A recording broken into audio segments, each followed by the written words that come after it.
এই ষড়যন্ত্রের ধারাবাহিকতায় আওয়ামী লীগের অস্তিত্ব রক্ষার জন্য, আওয়ামী লীগের স্বার্থ রক্ষার জন্য আমি মনে করি আমাদের যিনি আহ্বায়ক এবং যিনি সদস্য সচিব দুইজন যোগসাজশীভাবে বিএনপিকে কমজোর করার জন্য, বিএনপিকে দুর্বল করার জন্য এই পকেট কমিটি ওনার উদ্যোগ নিয়েছে।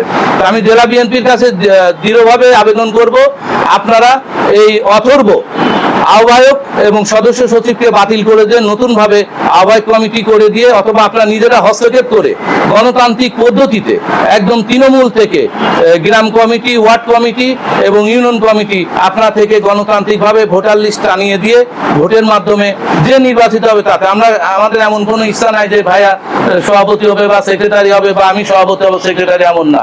যদি ভোটের মাধ্যমে আমাদের কালাম ভাই সভাপতি হবে, ভোটের মাধ্যমে শাহ ভাই সেক্রেটারি হবে, তাতে আমাদের কিছু নাই। কিন্তু আমাদের কথা ত্যাগী নেতাদের তুলে ধরতে হবে।